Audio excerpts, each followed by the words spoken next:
it's Nick again from PRI UK. This is the second of a series of podcasts that we hope to do. It's about time.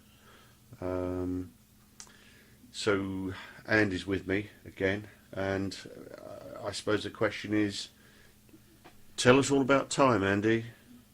Right, how long you got? Yeah, he said Eternally. eternally. Yeah, I've got an eternity in time.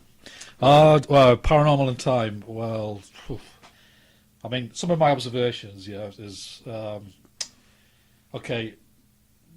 Is paranormal activity more common on a night, more frequent, or is it more frequent during the day? What are your thoughts? Well, I don't know, because I think that most ghost investigations seem to take place at night, and yet when you look at the incidence of ghost activity, a lot of it seems to be during the day. So it seems to me that the nighttime thing is a bit of a sort of a red herring. Yeah, I think it's an assumption on behalf of when people watch these horror movies and the horror shows and TV documentaries. It seems to be the witching hour, the early hours of the morning.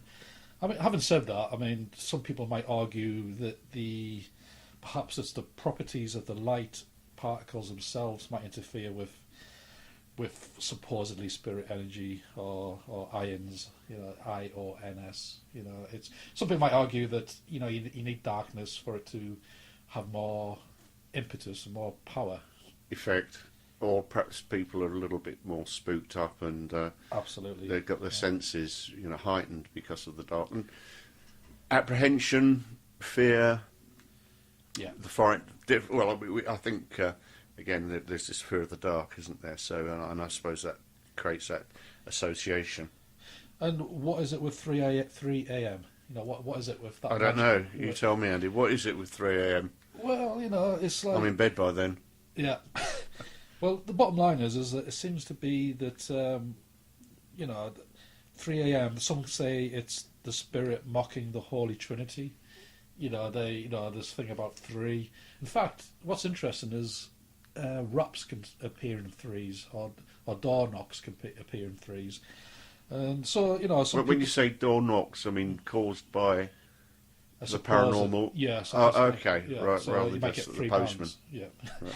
Postman knocks once, isn't it? So, I don't know. So I've never done any studies on that, but anyway. But yeah, so some people might think it's the mocking the Holy Trinity. I've heard other people think, well, maybe it's about the three spatial dimensions. Maybe they're trying to communicate, because we operate in 3 dimensions. Maybe this 4th or 5th dimensional being is basically knocking 3 times to say, I see you. Who knows? I mean, who knows? I think that raises a lot of questions about the relevance of time and space, because if you're living, or perhaps a visitor from another dimension, what would the relevance be 3 o'clock, and why would you need to link it to something like that? But anyway, that's perhaps a discussion for another time. Absolutely. I mean, clock stopping, it's linked to time, isn't it? Clock stopping. What is it about stopping clocks? I mean, of all the things you can stop is a clock. I mean, well, yes, yeah. I mean, I don't know. Perhaps digital clocks are slightly different from the mechanical ones, but so I think coming back to this point about sort of ghosts and people seeing them during the day, during the night, the relevance. I mean, again, if you look at the number of, I suppose. Reportings, it does seem that it can, or seems to happen mostly during the day, yet the expectation is that it's going to happen at night. So again, is that the expectation rather than the I suppose the reality, which is causing people to go out ghost hunting at night? Yeah, I would say there's probably a big element of that. The other thing I would say is anniversary paranormal phenomenon. Right, okay. That's whereby the same thing happens once a year at a particular place, at a particular time. So that's an interesting paranormal discussion to have. Yeah, again, I'm a bit sceptical, because the thing is, if that was the case, then it would be easy to go out and say, well, if we know it's going to happen, the appearance of this ghost or whatever, you just go out there and you could set your watch by it, couldn't you? So I don't know. I'm not so sure well, about not that. unless to stop the watch before you went out there. So, yeah. Or maybe That's true. the other thing is this thing about observing paranormal activity. It's that the old double slit experiment. Once you observe or seem to be observing, it affects the actual activity. You mean, does it actually exist? Well, yeah. I mean, what is it that somehow makes it so hard to collect evidence? What is going on? Right. Because you would think, wouldn't you, if it was an anniversary paranormal phenomenon, you just set a few cameras up, wait for it, and it'll appear. But isn't that a different sort of discussion? In other words, what is actually happening, and you have to be there for it to be happening. It's the tree falling in the wood syndrome, isn't it? But okay, I mean, I think the only other thing about the sort of people going out at night time to observe these things, apart from the heightened fear factor or the heightened senses, is the light, the possibility that a lot of what people see are actually shadows, with a rational explanation. So it's less likely to happen at night. I'm not so sure about that particular theory, because a lot of shadows do get thrown without an awful lot of light at night time, so I'm not sure that argument holds much water. Yeah. But still. Yeah, I mean, linking it to time again, time slips. What is it? What is a time slip? I mean, what tends to happen when people experience a time slip is that they say they get a dimming of light. Sometimes the loss of sound. They can't. There was once birds, you can hear them, then all of a sudden it goes silent. There's sometimes a sense of heaviness in the atmosphere. Some people claim that their legs start to feel like jelly,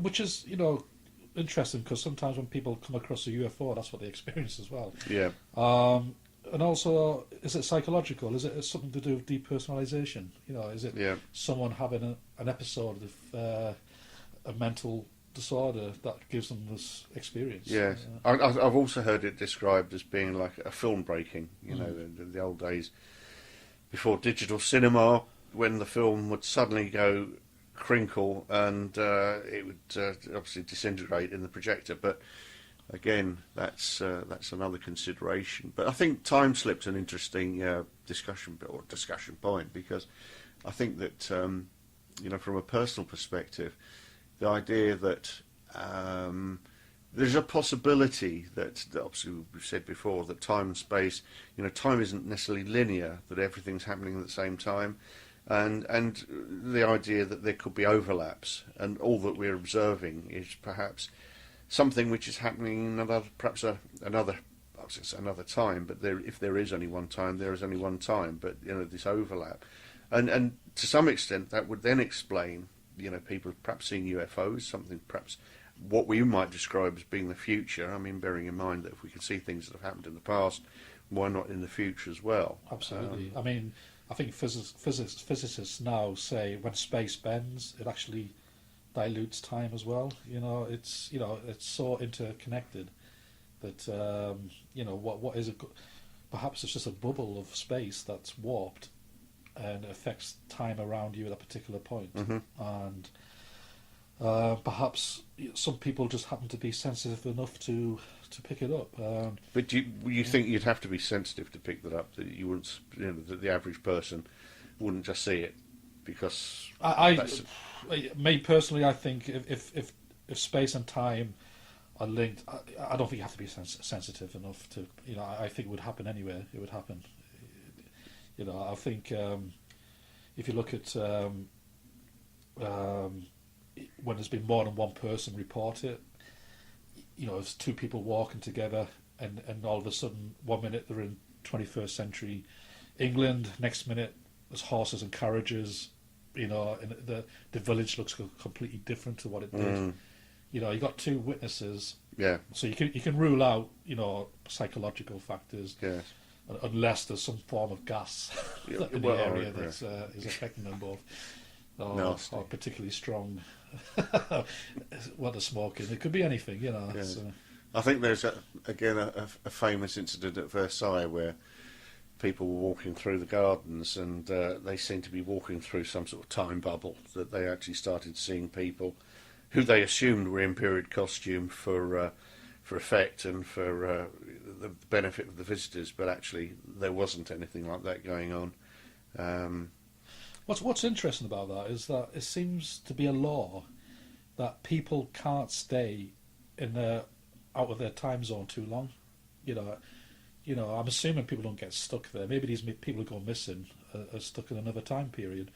But usually, when people report going through a time slip, they're only there for a short duration before find themselves back in the real time. You know, so Yeah. it seems to be a law there, some kind of universal law. Law. Yeah, again, I think there was an incident in the Isle of Wight, wasn't there, where somebody or a couple actually experienced a whole series of these time slips, and they seem to have seen the past and the future. I mean, these were respectable people by all accounts.